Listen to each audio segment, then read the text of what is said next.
And we are live. All right. Bismillah, walhamdulillah, wassalatu wassalamu ala rasulullah wa ala alihi wa sahbihi wa wala. Assalamu alaikum wa rahmatullah, my embraced family, and welcome back to our weekly Wednesday discussion. So, as most of you know, last week we finished our book, Revolution by the Book by Imam Jamil al-Amin. And so, as per usual, it is now time for us to begin a new discussion. And after collaboration, we've decided that this next book we're going to be going over every Wednesday, it will be the autobiography of Malcolm X. And many of us, of course, are very familiar with Malcolm X. He, of course, is one of the most iconic and influential civil rights advocates from the civil rights era, arguably as influential and as popular as Dr. Martin Luther King himself. Though, of course, we don't really know as much, or we're not really taught as much about Malcolm X as we are as Dr. King in our school system due to a variety of reasons. But we all know that Malcolm X, or otherwise known as Al-Haji Malik al-Shabazz, played a very key role during the civil rights era, right? And even after his assassination in 1960, I think it's 1964, 1965, his influence and the role that he played in empowering the African American community still lived on. And his autobiography really just helped transform and empower many in the African American community. And as a matter of fact, it's considered almost an important piece of American history, just his autobiography and what he was able to say and project and share in his community and to the African American community, especially the African American Muslim community. And there's really so much to say about Malcolm X, right, or Haji Malik al-Shabazz. He is a controversial figure, as we know, due to his connections with the Nation of Islam and had what may be considered, of course, very radical views and perspectives. I remember back when I was going to school, we didn't really learn much about Malcolm X back when I was going to school. We mainly focused talks on Dr. Martin Luther King, and most of what was talked about when it came to Malcolm X was how he was part of like this more violent and radical movement within the civil rights era, right? That's when I was a child, was kind of my first exposure to Malcolm X. And very interestingly, it wasn't really until I embraced Islam and started speaking to others and actually started going to college that I really learned more about how much Malcolm X contributed to civil rights and contributed to racial, the fight for the fight against racial inequality, right? And I think he really is not given enough credit because especially when it comes to the Muslim side of things, this is where I'm going to get into why really as Embrace we want to go over his autobiography. Is Malcolm X, his life, his experiences, his passion, what he stood for really helped transform, and helped kind of establish an American Muslim community. Many, many African Americans were influenced by Malcolm X to accept Islam and learn about Islam, right?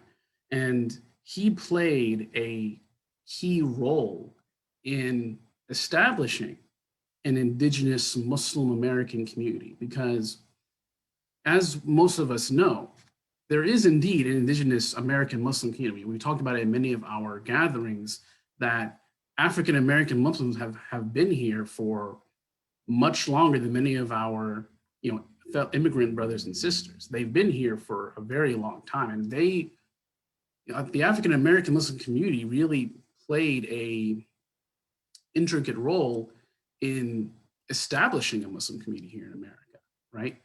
That's not really recognized enough, but this is indeed, of course, a fact. And it's Malcolm X, Al-Haji Malik al-Shabazz, who was a key player in kind of establishing the community, establishing that identity. And so we can go on and on and on about just how influential Malcolm X was and just how much he was able to contribute to the cause of civil rights, human rights, and what have you. But inshallah ta'ala, throughout the reading of this autobiography, we're going to learn more and more about him. But I just want to kind of focus right now on the two main reasons why, as Embrace, we're going to go over this autobiography together, inshallah ta'ala. So, first and foremost, as what was mentioned before, Malcolm X was a key player and a key leader in the civil rights movement in the 1960s. And as, of course, we all know, for the past basically last half of 2020, we've been going over books that discussed racial inequality and social justice. Because as we've been speaking about, social justice and standing up against oppression and injustice is a key role in Islam, right? And so it's important for us to know that and kind of be educated on these issues. And so part of the reasons why, as Embrace, it'd be good for us to go over this autobiography is this autobiography kind of gives us a more personable and firsthand view on the experiences of African Americans during the from the 30s all the way up to the 60s, and just how the racial tensions and how the Jim Crow had a real impact on that community. Through this autobiography, it really will help us kind of understand more the human side of it, right? Because we've been discussing, statistics, facts from a more historical perspective, but through this autobiography, it'll be from a more human perspective, right? So that's really number one. And number two, which kind of goes into the thing I said previously, which is that part of Embrace's vision, our mission, is to create leadership from the American Muslim convert community, indigenous convert, revert, whatever title you prefer. Part of our goal is to create leadership from the American Muslim community, right? Because we believe that in order to change the stigma in the US that Islam is a foreign religion or a religion that does not have a place here, we need the converts, the indigenous Muslims of America, taking the lead, being those main representatives of the faith in America in order to help change that perspective, change that stigma, and help shape Islam in America with a more positive perspective that is indeed not only a part of America, but is an asset to America. And it's only through the American Muslim converts, the indigenous Muslims, that we can do this, right? Hence why part of Embrace's mission is to help create leadership from that community. And Malcolm X, people like Malcolm X, Muhammad Ali, these individuals were kind of like key players in shaping that American Muslim identity and giving Islam an indigenous face somewhat in America. People like, again, Malcolm X, Muhammad Ali, and others. So it's very important for us to learn about these people, to see what we can learn from their lives, from their experiences, in order for us to take what we can learn from them and implement that in our own lives and our own mission, right? So these are kind of the two primary reasons that we want to go over this autobiography as Embrace. So real quick, I just kind of want to go over the structure of this particular weekly discussion. It's going to be a little different than usual. As you guys know, I've been kind of the main presenter for the Wednesday talk for the past few months. And I'm sure you guys are getting tired of seeing my old face every single week. So we decided that we're going to kind of make it a little bit more exciting this time. So we're actually going to have 3 presenters, a different presenter every week for this talk. It's going to be myself, Sheikh Jassy McKenzie, and of course Sister Rashida, a sister that we're very, very familiar with. She's helped out in giving presentations for the new Jim Crow, and she's a very integral part of Embrace. So I think a lot of us are very familiar with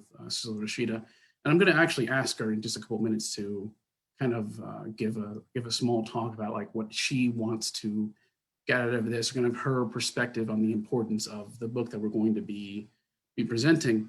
But basically, it's going to be these 3 people: myself, Sheikh Jassy, and Sister Rashida.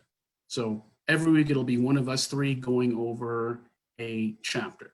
And unlike the last book, this book we're going to just focus on doing 1 chapter a week. And there's about 19 chapters. So it's going to take us quite a while to go through the entire book, but it'll also give us a lot of time to really reflect and learn and have very engaged discussions about this autobiography, right? Which again, is a very important piece of human history and really is a very influential book, right?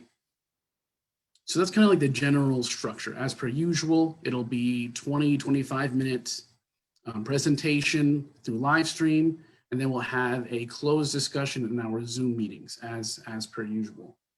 So before I go into real quick how to get the book, because as you guys are very aware, every time I go over a book, I always encourage everyone to get whatever book we go over themselves. So that way you're all able to follow along and be able to contribute to the conversation much more effectively, right? And this book, of course, is no different. So real quick, what I'm going to do is share my screen with everybody and just show you guys some of the options on how to get this book. All right.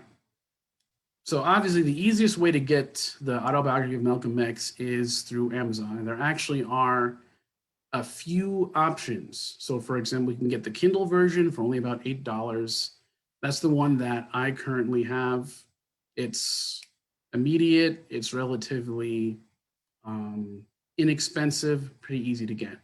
You can also get the audiobook for $7.49, $8.95. So for example, if you don't really like reading, you're more of a listener, you can get the audiobook for $7.49.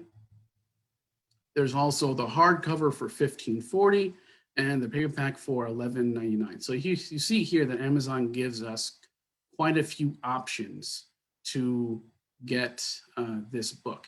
And again, I heavily encourage all of you, if you're able to get this book and to read along with us, because like I mentioned, I think there's really a lot that we can learn from this book, and really, I think we have some really good conversations as a group, as an organization from this reading. So I do heavily encourage all of you to get this book. Based on what I looked into, Amazon seems to be the easiest way to get the book. Like I mentioned, they give you 4 different options. And I'll share this link in the WhatsApp and in the Zoom meeting link for those who want access to it. That's how you can get the book.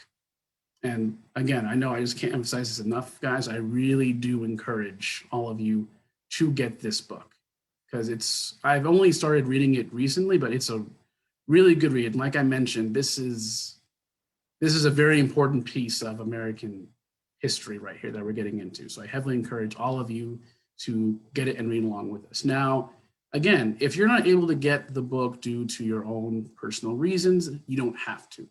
As I mentioned previously, we're going to summarize each chapter, the first half of the discussion. So even if you can't get the book, I still do encourage you to join us and learn what you can and join us in the conversation as well, inshallah ta'ala.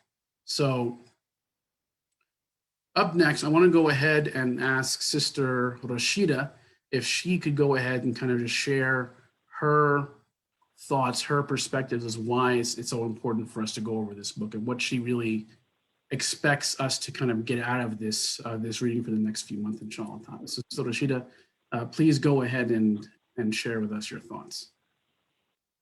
Assalamu alaikum. Can you hear me? Yes. Okay, alhamdulillah. Okay, so I definitely agree, with you and what you mentioned as reasons why we should read this book for sure. And I also had the same experience growing up, right? When we heard about Malcolm X, we immediately thought of violence.